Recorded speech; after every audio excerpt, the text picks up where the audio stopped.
മോളെ ശാലുമോളെ, തലക്ക് സൗകര്യം തരാത്തവളെ, എവിടെ നീ? ആണെന്നില്ലേ?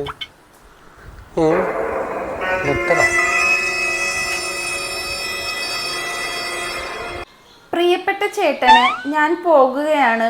ഇവിടെ പണിയെടുത്ത് ഞാൻ മടുത്തു. പണിയെടുക്കാൻ സഹായിക്കാൻ എനിക്കിവിടെ ആരുമില്ല.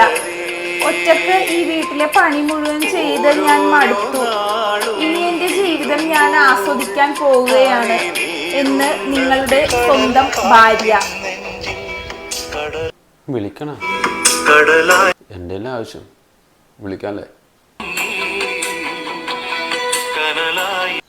എടി മഞ്ജു, എടി അവള് പോയടി വീട് വിട്ട്.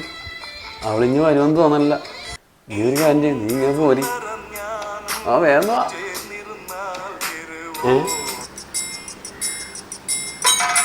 എടോ കോഴി, താൻ ഞാൻ പോയെന്ന് വിചാരിച്ച് കണ്ട മഞ്ചാടീനൊക്കെ ഇങ്ങോട്ട് വിളിച്ചു വരുത്തണോ കോഴി?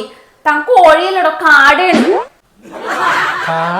അതെന്താ കേട്ടിട്ടില്ല? 1000 കോഴിക്ക് അരക്കാട്, അതാണ് താൻ. എടി എനിക്കറിയില്ലേ നീ ഇവിടെ നിന്ന് പോവില്ലെന്ന്. ഇത് നിനക്കൊരു സഹായത്തിന് വേണ്ടി ഞാൻ അവളെ വിളിച്ചു വരുത്തിയല്ലേ. എനിക്കും നിങ്ങളുടെ പഴയ കാമുകിനെ കണ്ടല്ലോ നിങ്ങക്ക് വിളിച്ചു വരുത്താൻ സഹായത്തിന്. എടി അവളാവുമ്പോ ഇവിടത്തെ പണിയൊക്കെ പൈസ കൊടുക്കാതെ ചെയ്തോളും. അപ്പൊ നിനക്ക് ഇവിടെ സുഖിച്ചിരിക്കാം. എനിക്കും ഉറപ്പാണ് അവള് പൈസ വാങ്ങിക്കൂലെന്ന്? പിന്നെ എന്നാ നിങ്ങൾ അവളെ വിളിച്ച് വേഗം ഇങ്ങോട്ട് വരാൻ പറ. എന്നാ ചേട്ടൻ ഒരു ചായ എടുത്തിട്ട് അപ്പൊ അവള് വന്നു കഴിഞ്ഞാൽ നമുക്ക് രണ്ടുപേർക്കും വെറുതെ ഇരിക്കാം. എന്തൊരു